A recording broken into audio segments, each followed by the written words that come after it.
উনি মামলা করলেন ডিসেম্বর মাসেই, আর 1 মাস পরে আমার ভাইয়ের লাশ পাওয়া গেল।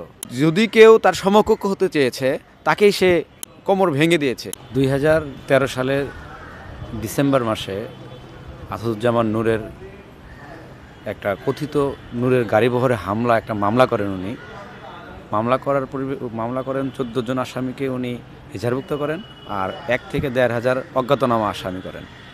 তো এই মামলার ভয়ে, অ্যারেস্ট হওয়ার ভয়ে, ওই যে এলাকা ঘটনাস্থল দেখানো হয়েছিল, ওই এলাকার আশেপাশের লোকজন সবাই পুরুষশূন্য হয়ে যায়।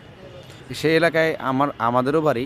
তা আমার ভাই, আমার খালাতো ভাই মহিদুল ইসলাম, আমার ভাই আতিকুর রহমান, দুজনেই ওরা আত্মীয় স্বজনের বাড়ি বিভিন্ন এলাকায় তারা আশ্রয় নিতে থাকে। তার পরিপ্রেক্ষিতে ঠিক ঘটনার 1 মাস পরে টাঙ্গাইলে দেলদুয়ার থানাধীন একটা বাড়িতে ওনারা আশ্রয় নেন। আশ্রয় নিলে ঠিক রাত 12:30টার সময় কতিপয় ব্যক্তি আইনশৃঙ্খলা বাহিনীর পরিচয় দিয়ে ওইখান থেকে ওই 2 ভাইকে তুলে নিয়ে আসেন। পরে আমরা খোঁজখবর নেই, বিভিন্ন জায়গায় খোঁজ নেই, কোথাও ভাইকে পাই না। 1 দিন যায়, 2 দিন যায়, 5 দিন চলে গেল, তাও ভাইয়ের কোনো খোঁজ পাইলাম না। 6 দিনের দিন আমরা মিডিয়ার মাধ্যমে জানতে পারলাম নীলফামারীর সৈয়দপুর থানার বাইপাস মোড়ে আমার ভাইয়ের লাশ পড়ে আছে। আমাদেরকে জানাজা যেতে দেয় নাই। আমার ভাই, অন্যান্য আরও ভাইরা আছেন, তাদেরকেও জানাজা দেয় নাই। আমার ভাইয়ের যে লাশটা দাফন হবে আমাদের সমাজের যে কবরস্থান আছে সেখানেও তারা দাফন করতে দিতে যাচ্ছিল না। পরবর্তীতে স্থানীয় যে কতিপয় লোকজন ছিল তাদের সহযোগিতায় আমরা লাশটা দাফন করতে পারছি। তো আমার ভাই আসলে নীলফামারী সদরের টুপামারী ইউনিয়নের ছাত্র দলের রাজনীতি করতেন, পোস্টেড নেতা ছিলেন।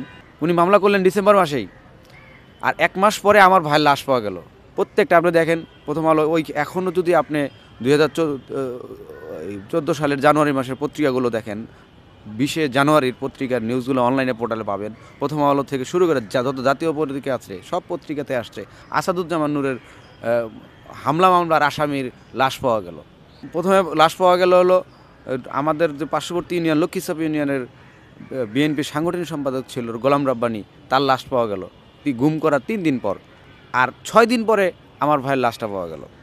আর আমার খালাতো ভাই যে ছিলেন তার লাশটা আমরা পাইনি। পরবর্তীতে আমরা জানতে পেরেছি যে আন্দুবাল মফিজুল ইসলাম বগুড়াতে আমার ওই খালাতো ভাইয়ের লাশটা দাফন হয়েছে। আসাদুজ্জামান নূর সেই সময়ে সে নীলফামারী সদরে এমপি ছিল এবং পরবর্তীতে সে সাংস্কৃতিক মন্ত্রী হয়।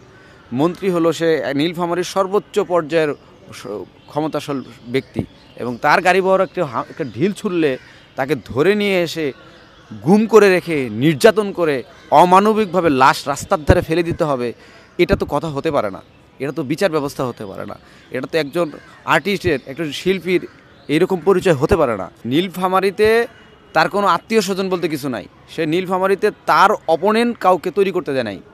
সে একচ্ছত্রভাবে ওই এলাকার আধিপত্য বিস্তার করেছে। সে যদি কেউ তার সমকক্ষ হতে চেয়েছে তাকেই সে কোমর ভেঙে দিয়েছে। আপনি বলেন, একটা সাধারণত একটা ইউনিয়নের একটা ছাত্রদলের কর্মী, তাকে মেরে ফেলতে হবে এমন কি অন্যায় করলো? আপনি রাজনীতি করলে এপিট ওপিট থাকে, ওকে ঢেল দিছে, ওকে ঢেল দিছে, রাজনৈতিক মামলা হয়েছে।